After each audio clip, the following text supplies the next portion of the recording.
Welcome to QX Church. Find us online at qxchurch.org. This is Pastor Scott Conway with today's message, All of Us Leaders, All of Us Submitted. Now, today is going to include the ultimate secret to self-discipline. I've been talking to a lot of people over the course of the past months and years who explain how much they struggle with self-discipline, how hard it is to make a real commitment and follow through on it when the only person you've really made the commitment to is yourself. And there's been some interesting patterns that have shown up that contain in it the seed that led to the solution, that led to the answer.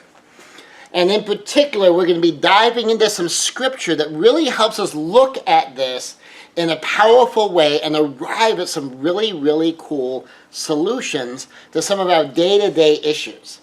The idea that we're going to be talking about is, what does submission mean? What does it mean to be submitted?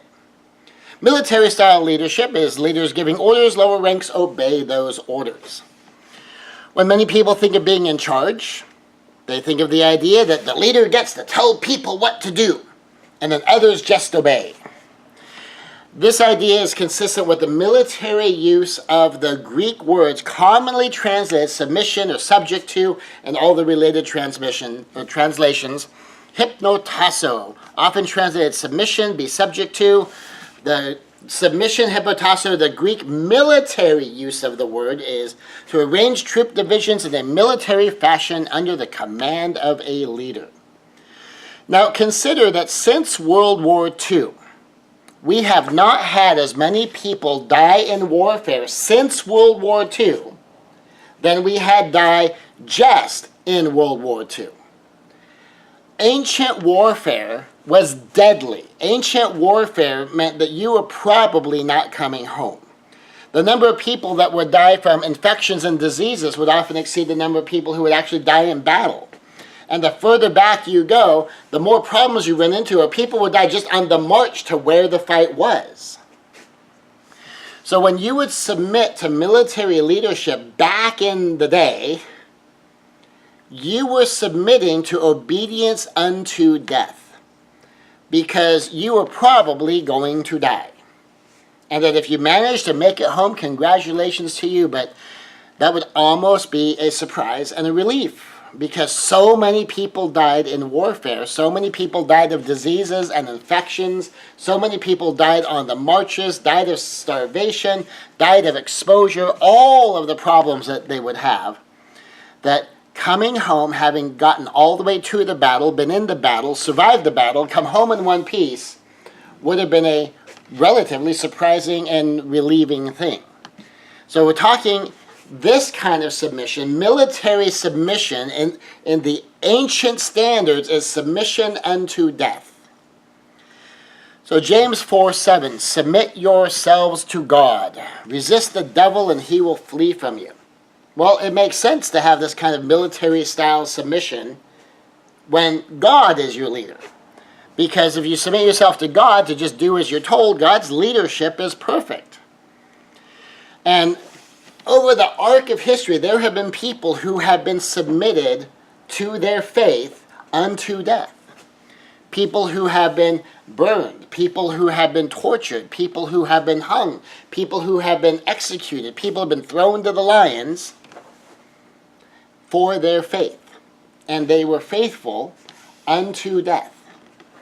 So submit yourself to God, resist the devil, and the resist there, by the way, isn't just the, oh, no, no, no. I mean, we're talking like French resistance, World War II, that you're taking up arms against the enemy. Submit yourselves to God, resist the devil. Agree with God. Go with God. If God says it, that settles it. Resist the devil. We're putting up a fight against the devil. And he will flee from you. So it's important to note, however, that while God himself might be perfect, our understanding of what he wants from us is not nearly perfect. So you might have two scholars digging into Scripture from two different faith traditions within the overarching umbrella of Christianity, but one of them is coming at it from a Catholic perspective, Greek Orthodox. One of them is coming from a charismatic perspective. One's coming at it from a Lutheran outlook. One's coming at it from evangelical, another fundamentalist. They might see some of the things a little bit differently. So when you submit yourself to God, keep in mind that sometimes we may not be terribly sure it's God, but to whatever extent you are sure it's God, you can just obey because it's God. So that's James 4:7. 1 Peter 2:13. Submit yourself to every human authority for the sake of the Lord, whether it be to the king as the one in authority. Basically, obey your government. Obey the civil authorities. Kind of starts to break down a little bit here. Throughout history, governments have by and large done a decent job of maintaining some semblance of society, maintaining civilization. Just the fact that civilization has existed for thousands and thousands of years tells you that by and large governments do a pretty decent big picture kind of job. But punctuated in there are honestly some morally reprehensible things. And sometimes those morally reprehensible things require you not submit to the government on certain things. But you got to be careful. This doesn't mean that you can just ignore it willy-nilly. It's one of our, what we call rule on rule, unless there's a good reason to do otherwise. And sometimes you need a really good reason to do otherwise. And you need to be ready to accept the penalty for it. A lot of people who have practiced civil disobedience as a way to try to get the laws changed have understood that they are likely to face resistance, sometimes even violence. They're certainly likely to get arrested, and they understand that because they understand they are breaking the law to try to highlight something about the law they want to see changed, and that they're willing to go through that. That's part of the process of civil disobedience. It doesn't mean you just ignore the law and it's okay. It means you'll ignore the law is still going to be enforced, and you're trying to highlight how unjust this is so that hopefully the law will be changed. So even that is submitting to the human authority, understanding that these are the rules, but being willing to know where to break the rules and how far to break the rules.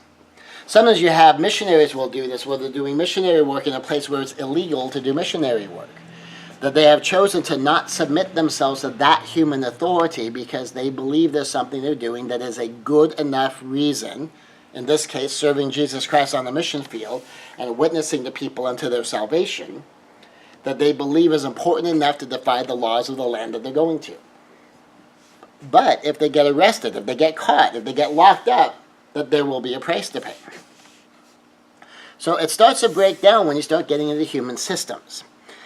Because of these morally reprehensible things that were still the law, sometimes punctuated in government's histories down through the ages, that means you can't just go with the law says it, that settles it. You can go with God said it, that settles it, to the extent that you're sure that that's God. But when you come down to human-run institutions, they all have the human foibles because there's humans involved in the mix. Then maybe we can come down even further to the individual level. Ephesians 5:22. Wives, submit to your husbands as to the Lord. Well, if you're talking military-style obedience, in the ancient military standards, an obedience unto death, you just do as you're told, you follow your orders, you do what your commander tells you to do, period. It breaks down even more, because now you're dealing with any given individual now has authority over one or more other individuals by virtue of something unrelated to training, unrelated to preparation. In this case, if it's all wives were to obey all husbands, where the husband just gets to give an order, any instruction, tell his wife what to do, and she just has to do it. Doesn't matter what her own thoughts are, doesn't matter what her own opinions are, doesn't matter what her feelings are, doesn't matter what her values are or her morality is, he just says that she has to do it. It really breaks down at this level. If you have a great man leading well, if you have someone who makes wise decisions, someone who comes from a place of love, comes from a place of joy, who puts his family first, puts the team of the husband and wife first, well, chances are going to be really good that she can just submit to that kind of authority. But just by virtue of being male and getting married does not suddenly mean that you've been trained in leadership and in relationship. that getting married means you had a ceremony.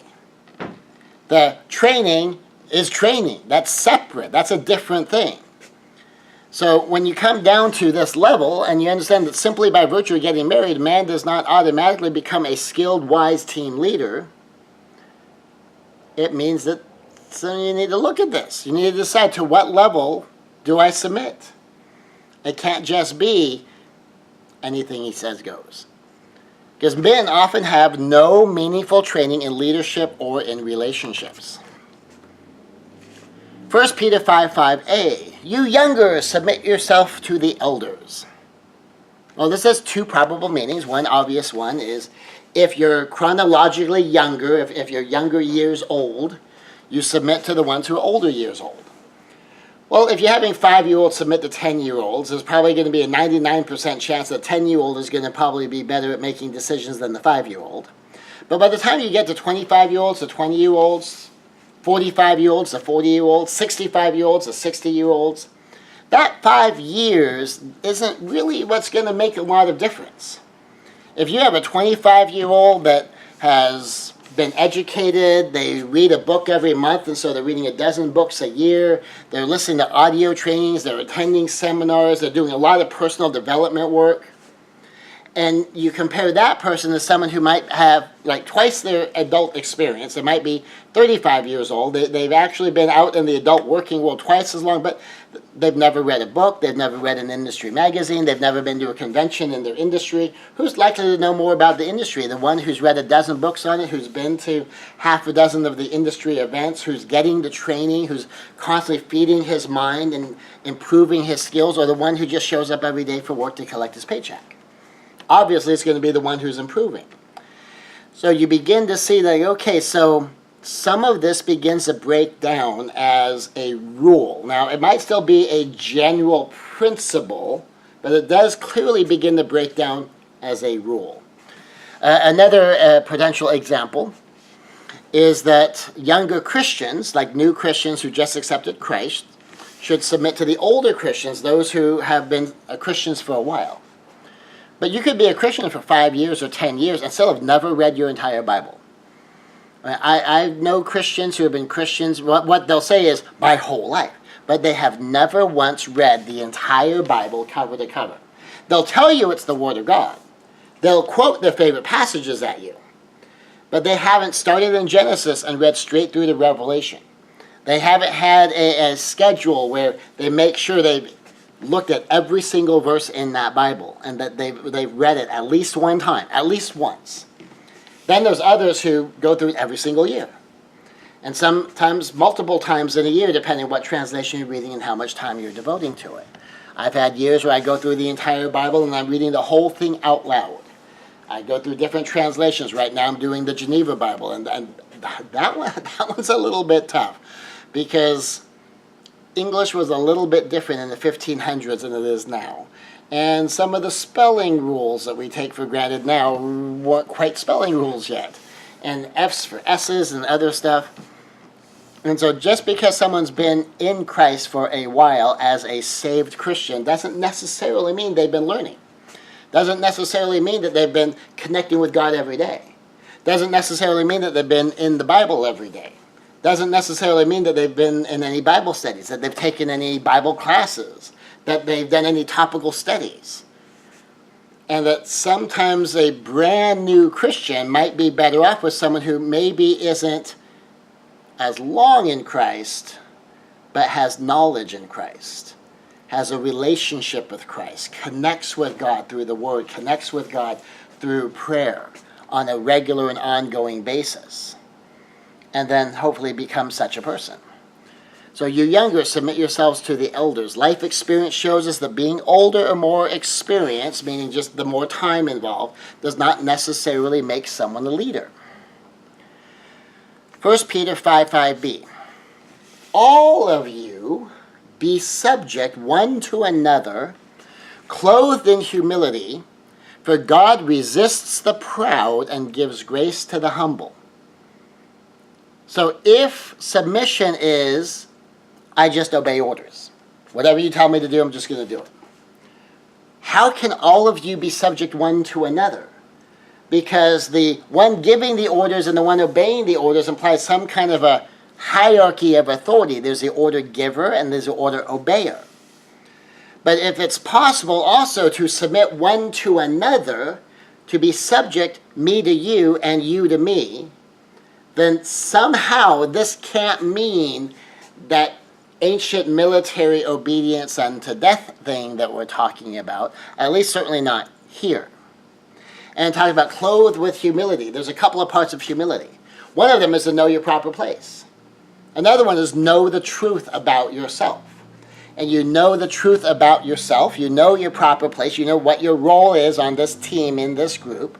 You know what you can do and what you can't do, what you're capable of, what you're not capable of, what you think you can learn and can't learn, what you already know and already don't know. And that's the humility, and you come into your team knowing all of that and everyone else knowing that to create this interesting dynamic that we're kind of going to dig into a little bit later. That is enormously powerful, by the way. So the meaning of submission then must be something a bit different than I'm in charge, you obey. If we're to submit one to another, submission between peers, it must mean something else. Now, fortunately, we don't have to ignore the Greek. We don't have to ignore history. We don't have to come up with just this modern twist on things. Well, maybe that's what that was back then, but nowadays it's different. No, still in ancient times, still when this was written, that Greek word had that military use that we just talked about. It had a civilian use of the exact same word. Submission, hypotasso, Greek civilian use is a voluntary attitude of giving in. So I submit to you because I volunteer to let you have your way. It's non-mandatory, I decide. Now we can think about some of this in terms of like employment. I don't have to have a job here. You don't have to employ me, but also I am not required to work here. I'm allowed to quit. And so while I'm here, I voluntarily submit to you as my boss because I have voluntarily accepted this position, my proper place as your employee, under you. So this voluntary attitude of giving in. This voluntary attitude determines like, okay, what's your role, what's my role? What's my place, what's your place? Another part is, are you right, or at least right enough that I can go along with that? That's okay. Nothing wrong with that. It's not bad. I can volunteer to go along with that. Hypotasso, Greek civilian, a voluntary attitude of giving in, cooperating. Part of submission is just cooperating. I'm not fighting you. We are on the same team. We are partners, not opponents. Assuming responsibility. Couple of aspects of assuming responsibility. One is, I assume responsibility is do what you're supposed to do without being told. That I just do what I'm supposed to do. You have your role, I have my role. You have your job, I have my job. You have your place, I have my place. I will assume responsibility to do that which is mine to do. That's being responsible. The other part of assuming responsibility is I take responsibility for my own choices. I take responsibility for what I did because I'm the one who did it. I take responsibility for my thinking because I'm the one thinking. I take responsibility for my opinion as my opinion because it's happening in me. And I take responsibility for that because it's my responsibility to take. It's my fault, my power, my blame, however you want to conceptualize it. Assuming responsibility says, is if it was mine, it was mine. If it is mine, it's mine. It's mine to do, mine to think, mine to feel. And I take responsibility for the fact that, yes, that's mine. I am responsible. I can't blame other people for that which is mine. And carrying a burden. And carrying a burden, submission to carrying a burden might mean that there's this principle of things going on and I'm offering to help. It's going to be a burden and I willingly carry the burden. I accept the burden. So submission, hypotasso, Greek civilian, a voluntary attitude of giving and cooperating, assuming responsibility, and carrying a burden. So leading and following.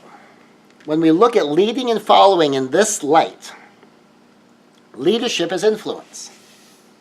Submission is being influenced. Specifically, willingly being influenced. It gives us a different picture in all of these verses. We're going to go back and touch on all of them. It was a voluntary attitude, cooperating, assuming responsibility, and carrying a burden. How do we, how do we do that? Well, James 4:7, submit yourselves to God. Resist the devil and he will flee from you. Submit yourself to God voluntarily. Not because he's going to throw lightning bolts at you. Submit yourself to God voluntarily because you know he's right. Submit yourself to God not because he's going to throw you in hell if you take one step to the left or one step to the right. Submit yourself to God because he is a loving, wise, just God who knows what he's doing. And you're going to walk in cooperation with God. It says, resist the devil and he will flee from you. So with God, you go, okay, I will voluntarily submit. I will cooperate with God. I will assume responsibility for whether I do or don't.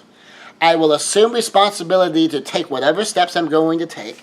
I will carry that burden of obedience because I choose it. And I will resist the devil.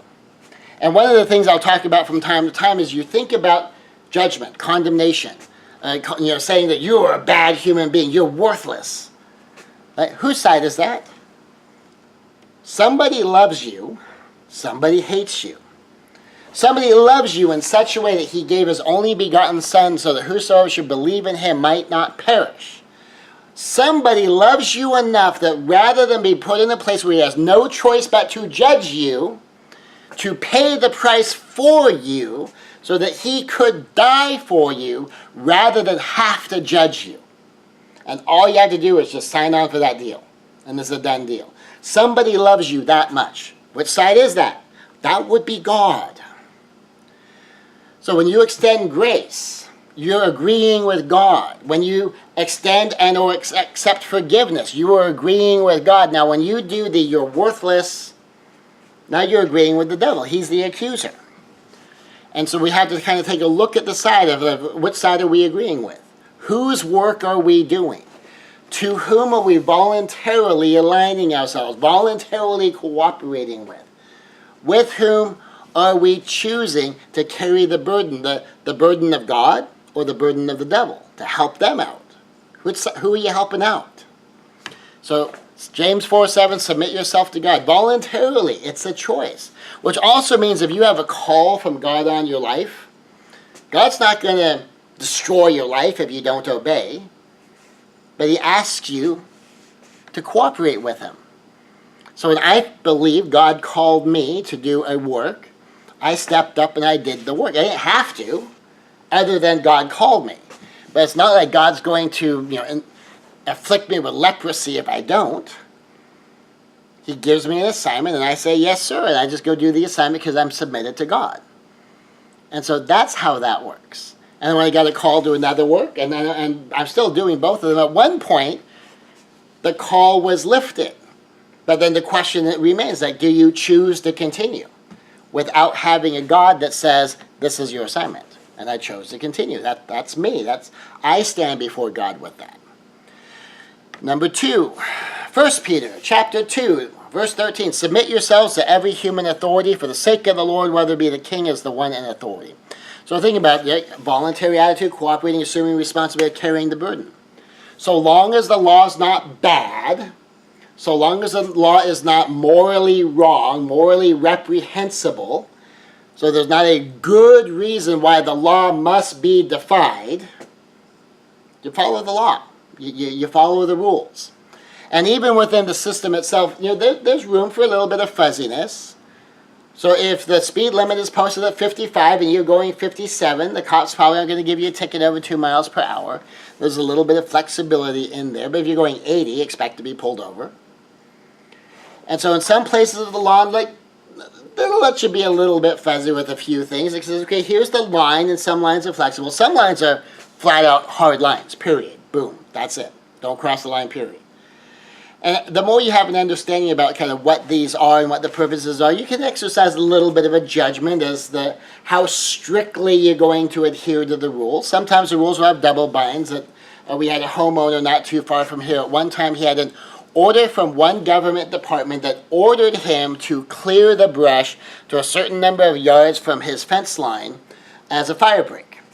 He had an order from another agency telling him that he was required to leave that property alone because it was an ecological habitat and he was not allowed to do damage to the environment beyond his property line. So he had to, but he can't.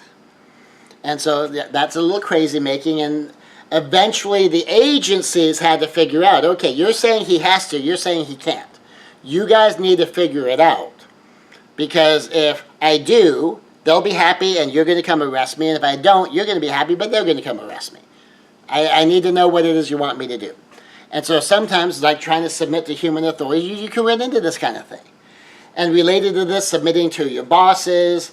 If your bosses are making pretty decent decisions, they're not asking you to do anything unethical, anything really wrong, okay, you can submit. And there's some things where they might ask you to not really be completely forthright, but it's in a way that's not going to make any difference to somebody. You might go with that or maybe not go with that. But then if they're asking you to do something you just flat out believe is wrong, you might not submit to that. You might say, nope, not going along with that one. I mean, it's, my brother did that when his bosses told him not to expense out stock options. He was head of accounting. He says, no, it's a major expense. I'm going to expend it out. I'm not signing off on something I don't believe is true. And then he checked, made sure that his stock options had vested, which was one of the expenses, cashed in, left the company. Said, I'm not working for this company. He relieved them of command over him by getting himself out from under their authority by quitting that job. So submit yourself to every human authority allows you to make your own judgment calls. Allows you, in that case, my brother just flat out disobeyed them. They said, don't do that. The law doesn't require it. We're telling you to not do it. He says, nope, I'm doing it because it's the right thing to do, and I'm not working for a company that behaves this way.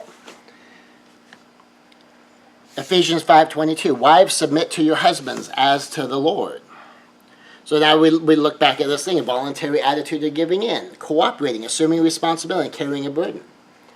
So if that's not just, I have to do whatever my husband says, I have to obey whatever orders he gives, I have to just comply, if I don't need to think, I don't need to have an opinion, my husband will tell me what our family opinion is. When you look at wives, submit to your husbands, with this attitude, though, a voluntary attitude of giving in. Whereas like if he's doing a good job, just go along with it. If he's making good decisions, don't argue. Cooperate with him. Assume responsibility for your own parts of stuff. Help carry the family burden. You go, okay, well, now that makes more sense. Now that sounds like a partnership. Now that sounds like we are partners, not opponents, husband and wife. Not one's the boss, one's the slave. Not one's the master, one's the servant. Now that's partnership and working together as a team. And keeping in mind when we look at Ephesians 5:22, just before 5:22, we have 5:21, which is submit yourselves one to another. So there's a dynamic going on here. So 1 Peter 5:5a, you younger, submit yourselves to the elders. You see the principle in action. You pick the elders that can be good leaders. You kind of think about what they're doing as they're doing it. You pay attention, because if they're starting to do something, okay, well, no, that doesn't make any sense. Just because you've been here longer than me doesn't guarantee you've always got it. Now you learn, you gain insight and understanding. You make sure you understand exactly what it is they're teaching, but you might find in some of the stuff you're going, not really sure about that. I might need to check that with an elder or a different elder or someone else, or study it myself. And 1 Peter 5:5b, all of you be subject one to another, clothed with humility, for God resists the proud and gives grace to the humble. Well, now you can have this voluntary giving in, cooperation, responsibility, carrying burdens that can all work together. Now you can get to a really cool principle here called self-led teams. So Ephesians 5:21, very similar to 1 Peter 5:5, submit yourselves one to another in the fear of God. A verse like this makes sense only when you consider submission not merely as an order to obey power hierarchy, this lets you see how I can submit to you and you can submit to me simultaneously. Then people can work in cooperative teams where we can just kind of play off of each other. And I was thinking about this. This is actually the second recording of this because we had a technical glitch. But think about a jazz band. That they know the core piece so well they can play around it, and they kind of play off of each other and play with each other. When you know, like improv comedy groups, where they kind of have a general framework and then they all just kind of play into it and kind of they jump in with each other, helping each other, taking stuff off in new and different directions. Collaborative writers working together on a story, some of them handling certain parts, and sometimes one part feeds into another part.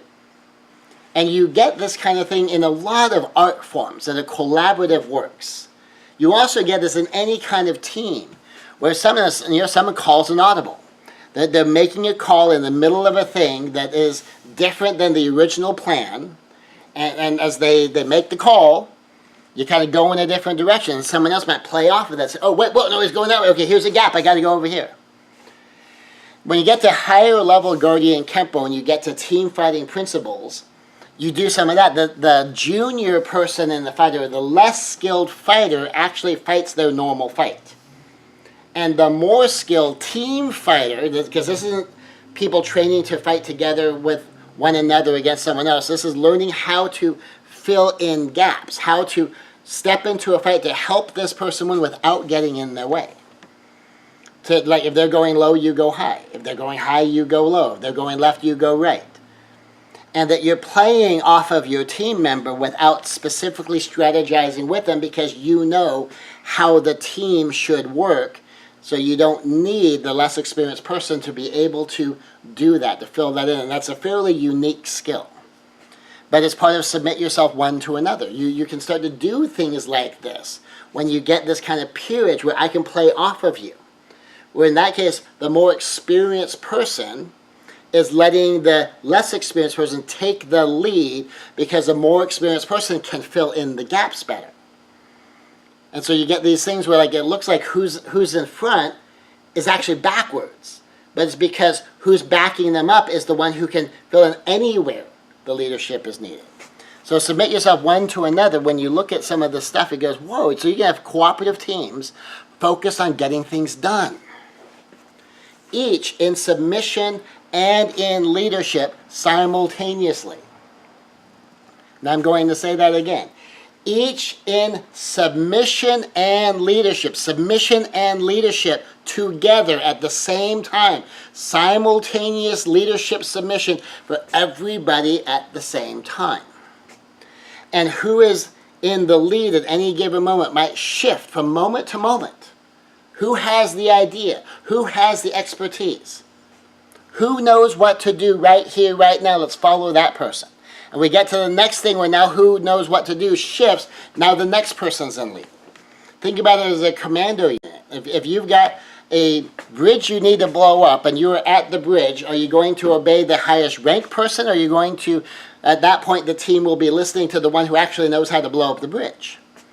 You're working your way in, you're working your way out through a jungle terrain. One person on your team knows jungles the best, knows this jungle in particular.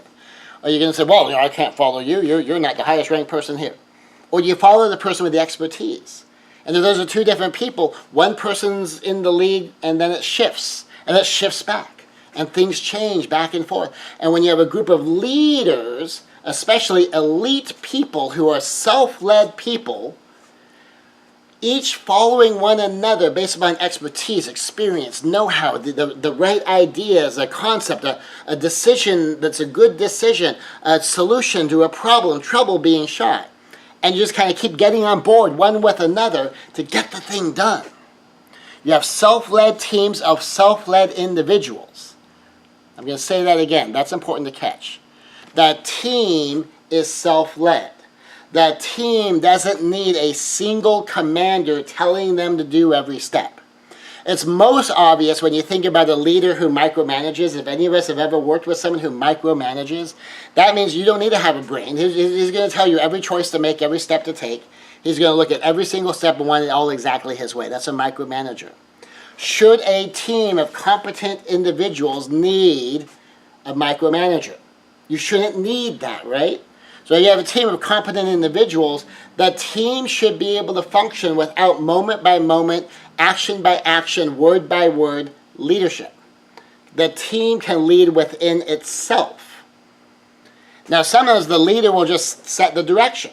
The leader will make the decision. If there's any problems that need to be solved at a higher level, the leader will solve the problems, maybe allocate certain resources towards certain solutions. Will provide some guidance on kind of, okay, this is what we need to have happen. This is what it should look like. This is about how much time we have. These are the resources we have. Have at it. And that might be all the leadership that the project team gets. But if the project team is composed of competent individuals, they don't need a singular leader managing every single step, because they can start to get these things done in a cooperative effort. Now, you may not have a whole bunch of self-led individuals on this team. If someone is self-led, that means within their own little niche that they're able to make their own decisions and execute on those decisions. They're able to solve their own problems at the level that they're allowed to solve the problems and then execute on those solutions. They're allowed to take note of what the troubles are and shoot the trouble themselves. And they're allowed to self-guide their way through the process toward the stated objective that they were given to achieve. And that's a self-led individual. If you have a team composed of all self-led individuals, the team can lead itself. That the team dynamic just works like, what is our objective? Okay, we got that. Now, and that's all we need. Now let's aim for the objective and let's all work together. I have long said, if you have a room full of commander mentalities, you'll come back a day later and they're still fighting over who's in charge. If you have a room full of leaders, you'll come back and it'll all be done, because leaders get stuff done. Leaders don't need to be the one making all the decisions. The leader wants it done. So you could have a team of 10 leaders. 10 leaders who lead themselves, lead within the team, lead within their expertise, and they work together to create this dynamic that achieves things. Unfortunately, we don't have an abundance of effectively self-led people that can create an abundance of self-led teams. This takes development. This takes work to kind of create one and then the other. And you can have these self-led teams of self-led individuals submitting one to another on a project-by-project or even idea-by-idea basis. Ephesians 5:22. Wives, submit to your husbands as to the Lord. This seems to be a very common verse cited whenever we discuss biblical submission, so we're going to dive in here, because the model we use is captain and commander. So when I do wedding vows, if I'm going to do the traditional vow where the wife promises to love, honor, and obey, we talk about this captain and commander thing. That if a man is not terrified to have his lady make that promise at the altar, then he does not understand the burden he is accepting when she makes that pledge. So this captain and commander model, it's a metaphor, so don't go too far with it. It's kind of an idealized metaphor. Given that the husband is the captain, the wife is the commander. The captain chooses his commander, the commander chooses her captain. The selection is to look out for not just them as a couple, but for what may become a family. Is the other a good leader? Is the other going to be a good leader for children? Is the other one going to be a good example? Each has to believe the other one is looking out for the team. So does she believe that he's going to make good team decisions? That he's looking out for her? And that he will look out for her and look out for the kids and not just look out for himself? And not just justify him doing what he ultimately wants to do for himself as lofty sounding things, but may not actually be committed to that. That he might be good at rationalizing and justifying, but you have to look at his leadership, look at his decisions, look at the kind of guidance he provides and see to what extent is he really sincerely, honestly looking out for the team, something larger than just himself and his own internal self or self-interest. The same thing the other way around. Because when you have the first and second in command on a ship, the two of them run the ship together. The captain is not always awake and always on the bridge and 100% always making every single decision. There's huge chunks of time where you're second in command's running the show, you're third in command's running the show. The show kind of needs to be able to run itself at some times. And so you're picking your fellow leader. As between the two leaders, you might have one that's calling most of the shots most of the time. Or deciding that delegating to the commander that, well, you can call most of the shots most of the time in any of these areas. That, you've proven exceptionally competent, go for it. And so you have to pick someone who's a good leader, someone who can be a good team member. Often you will intentionally pick someone who has a different point of view from you, who fills in gaps, who can do something that you're not really good at, and in either direction. But here's a key in here for captain and commander. The commander may refuse an order. The commander may belay an order. The commander may countermand an order. The commander may remove a captain from authority. So, of course, the captain can delegate to commanders. They may remove commanders from duty. But sometimes overlooked is that commanders may also refuse to obey an order. If you believe someone is giving you a wrong order, an unlawful order, an order in violation of general orders, an order in violation of orders of senior command, that a commander might refuse to obey that order. Commander may belay an order. That means stopping someone else from obeying an order. They may countermand an order, giving a different order in its place, sometimes even the opposite order. And they may remove the captain from command temporarily. You're not making good decisions right now. You don't get to call the shot. Take some time off. Go to your quarters. And ideally, a captain will recognize when they are emotionally compromised, and they will stand down from making these kind of decisions and telling anyone what to do in their emotionally compromised state. But if they don't have enough presence of mind, enough self-awareness to realize how emotionally compromised they are, they may need their commander to point that out and even send them off duty, all the way up to removing them from command permanently. And it's not just a right, it's a responsibility. You have a responsibility to not do bad things. You have a responsibility to stop bad things from being done.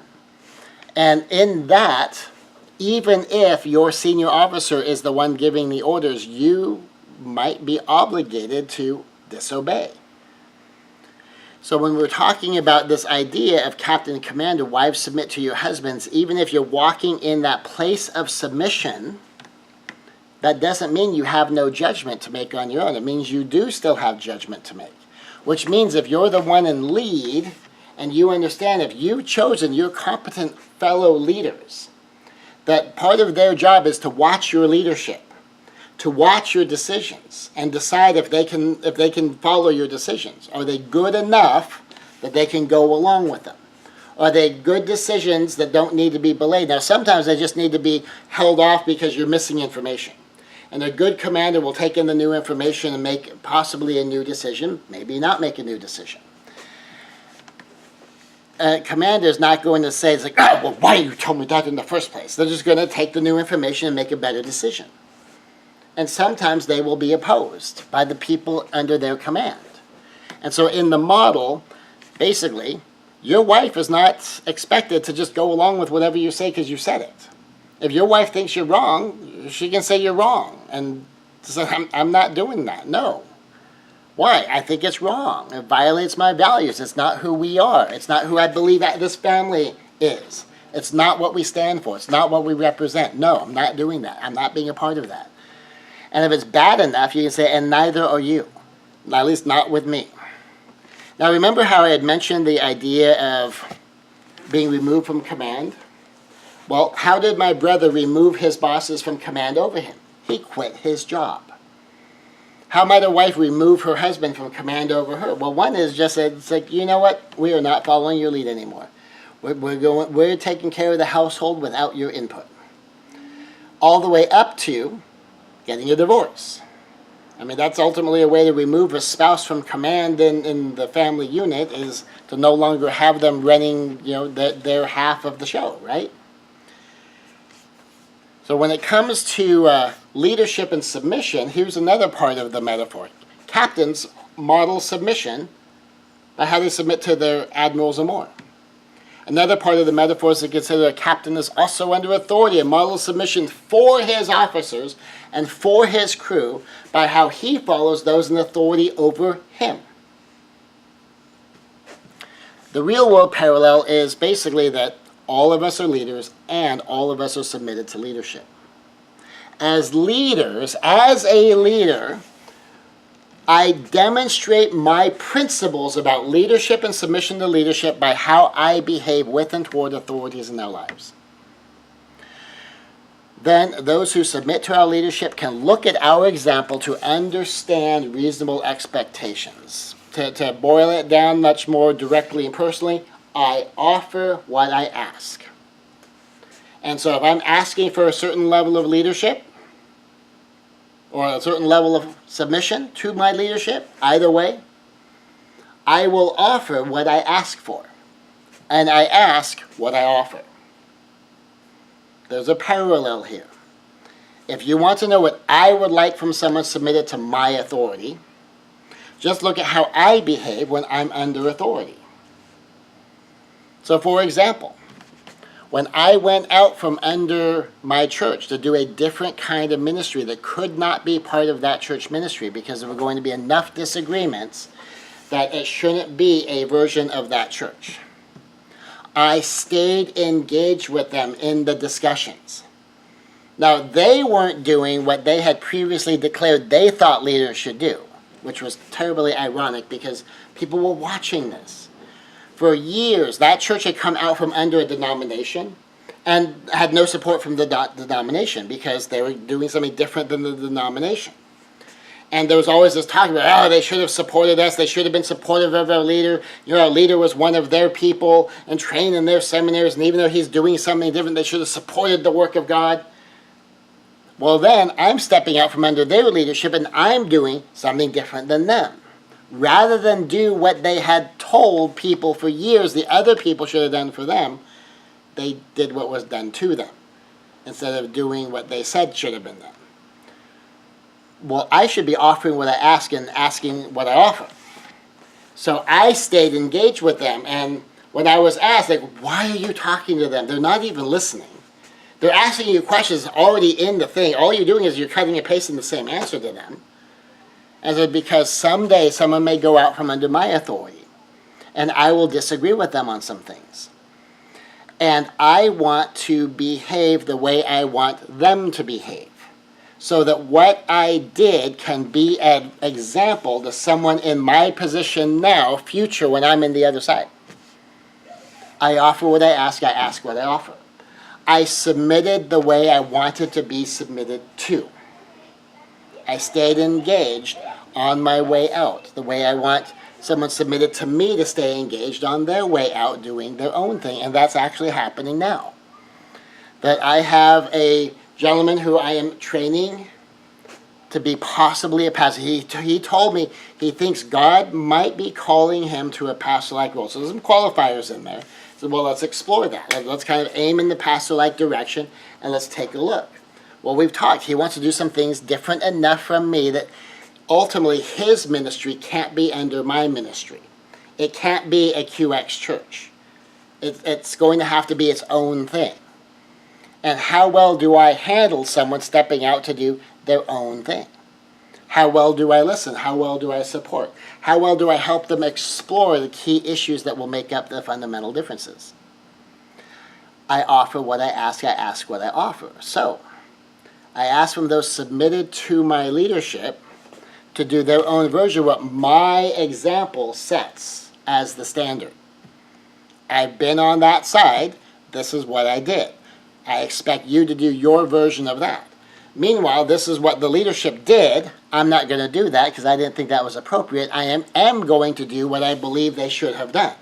So I'm not going to say that they should have done it for me and then turn around and not do it for somebody else. Because all principles must be consistently applied. Golden Rule 101, right? And so likewise, the way I lead those submitted to my authority is also a reflection of how I would ask to be led. So you watch the way I lead, that's the way I want a leader to lead me. It may be their own variation of it, adjusted for values, adjusted for roles, adjusted for goals, but I offer what I ask. I offer the kind of leadership I ask for. I offer the kind of submission that I ask for. And I ask for the kind of submission that I offer. And I ask for the kind of leadership that I offer. All principles must be consistently applied. I'm not going to complain about something on one side and then do exactly the same thing I complained about on the other side. That I am under obligation, that reality is more important than anything I believe, and so I must operate from the true facts, the real information, how it really works, and all principles must be consistently applied. That means regardless of which side of the equation I'm on, the principles have to be the same. So here's where we get to some cool stuff in here. So we talked about that power of self-led people. Self-led people can be put together to form a self-led team. Now, so long as the individuals on the team are self-led, you can make the self-led team. If someone's not self-led, then they need to be others-led. As soon as you have people who need to be others-led, well, now you need someone to lead that person. Not just to be an example for them, but if they can't lead themselves, they need more than an example. They need to be managed. They need leadership. They need someone to tell them what to do. Hopefully, they don't need to be micromanaged. But if you're building a self-led team, you need self-led individuals to compose the team. And I said that you don't get an abundance of these occurring naturally. It's hard to get an abundance of self-led people together and then from them form a self-led team.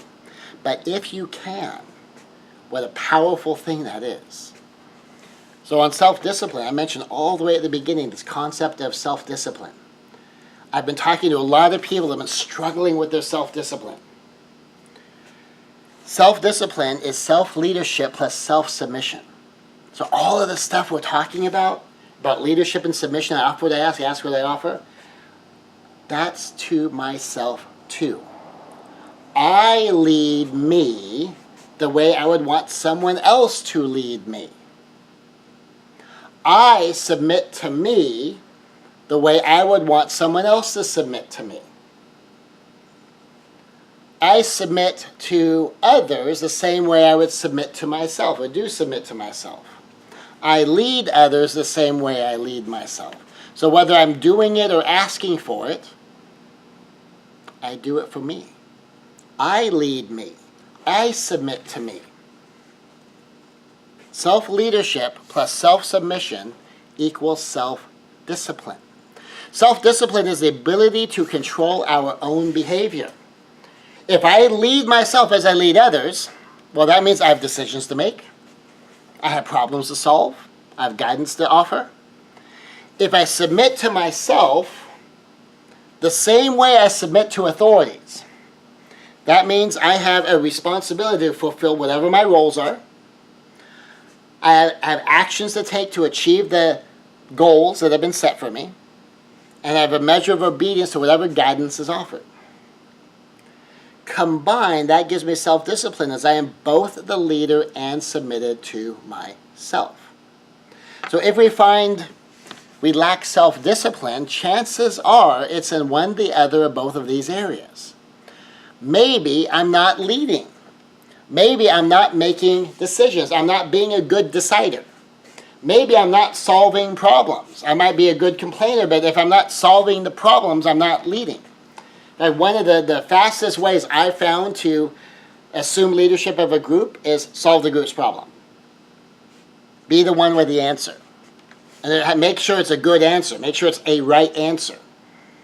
And then they can start to look to you for the solutions. I took over the entire group of like 50 leaders one time because I knew what the next handful of questions were going to be that were going to need to be answered. I went to go find out the answer beforehand so that when the question came up, I already knew. As simple a thing as, where is this group going to be meet? And we were going to be over on the other side of the lobby under the stairs. And so as soon as they broke, I stood up on the chair and says, okay, everybody, this group is set to go meet over across the lobby under the chairs. So we're right over that way, through the door, veer off to the left, go straight across. You'll see the stairs. We're meeting in an area under the stairs. I'll see you over there. Now, how hard was that? I just had to ask a question and go be the one with the answer when everyone would have the question. I ended up, through a couple of pieces in there, in leadership of that group, starting with that simple thing. So that's how easy it can be to be a leader. Solve the problem, have the answer, and then provide the guidance. So if you're having a self-discipline problem, look at your own leadership. Are you really deciding things? Or you're getting maybe stuck in analysis paralysis where you're not deciding but you're thinking.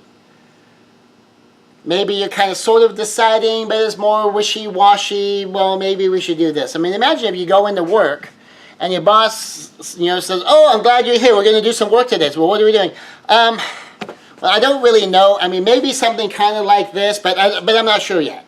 Maybe something, or we might just relax today. I don't know. I haven't really decided yet. Well, what are you going to do as the employee? You really don't know what to do. You don't know what the assignment is. You don't know what the goals are. You don't even know yet, are we taking the day off? Are we working? Are we doing this? Are we doing that? Are we shipping some stuff? Are we taking it? What are we doing? And you kind of need to have some idea what you're going to do. Now, if you're self-led and you know your role and you have your job description, you have your key performance indicators, you can get started on your work. You don't need the leader to decide because it's already decided. Your role is decided, your job description is decided, and your key performance indicator is decided. Now you can self-lead. But what if none of that's decided?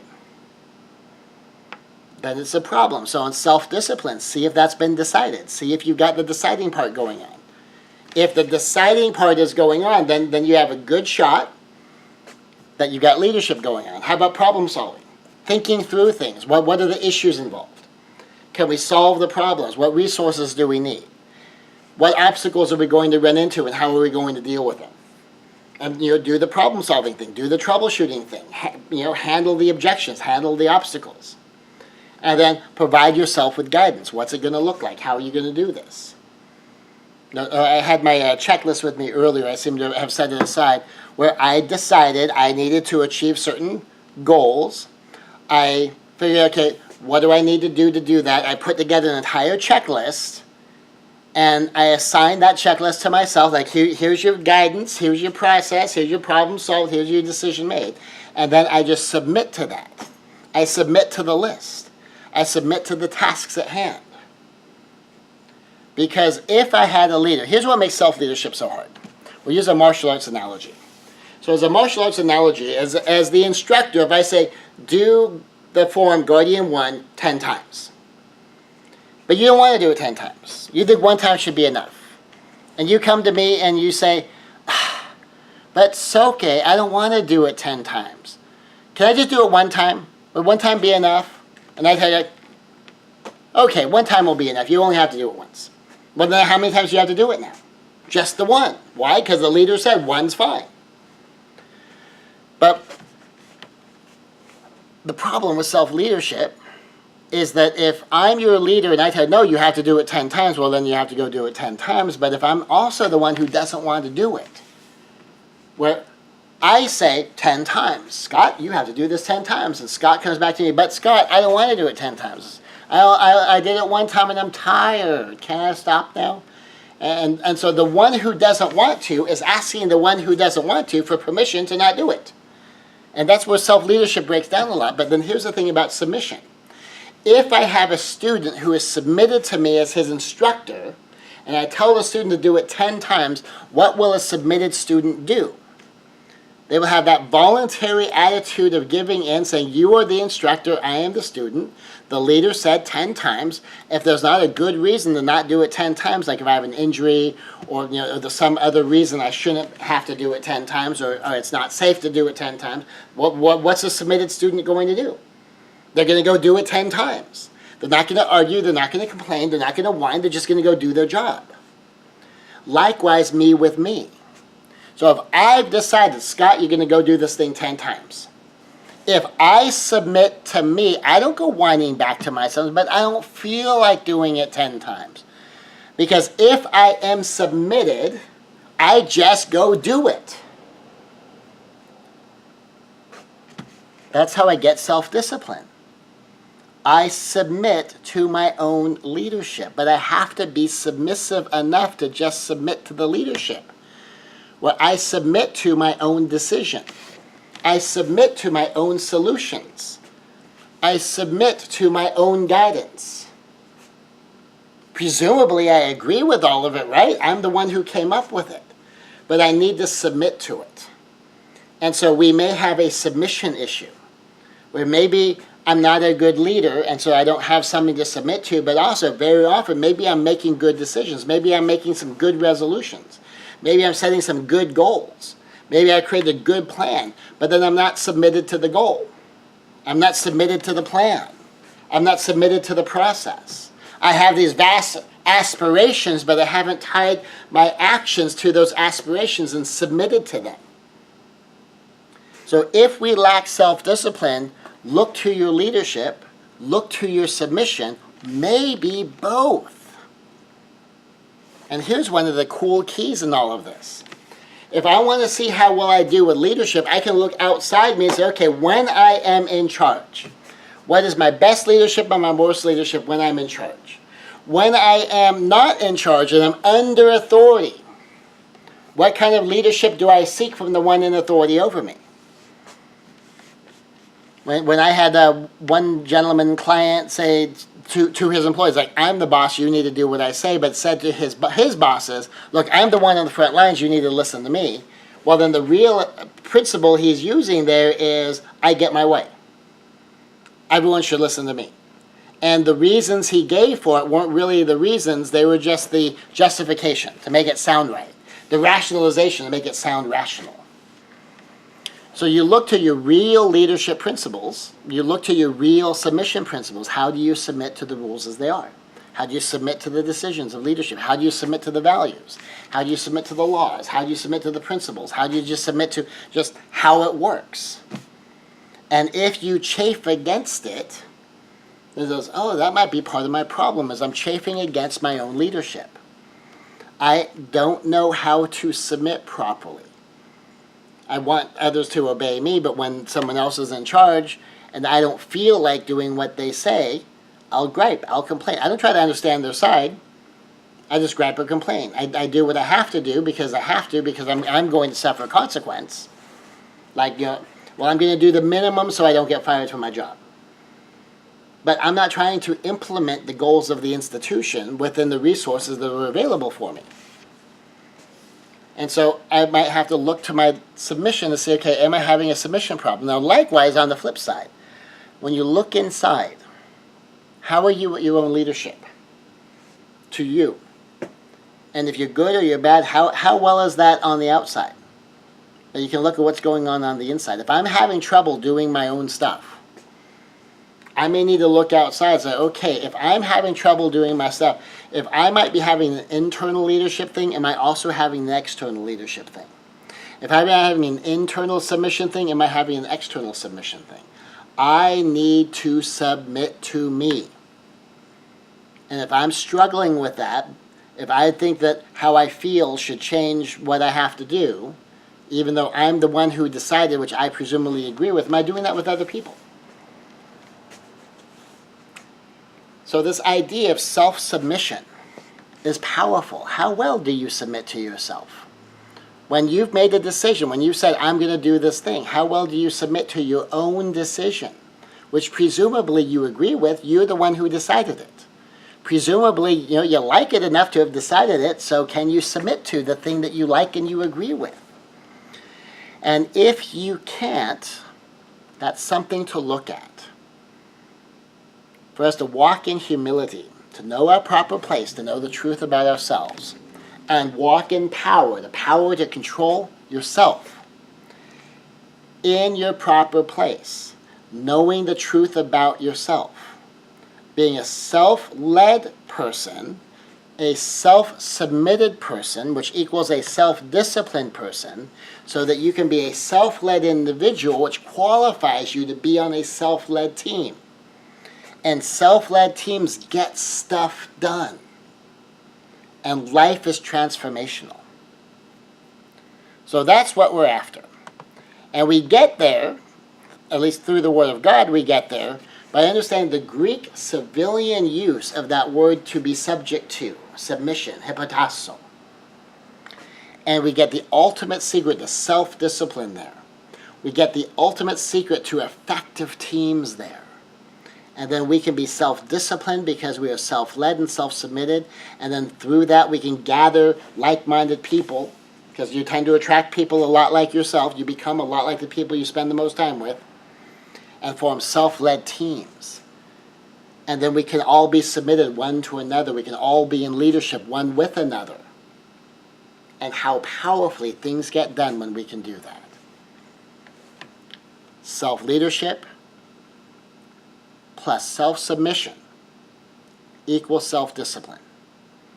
And then we get done all the things that are ours to do.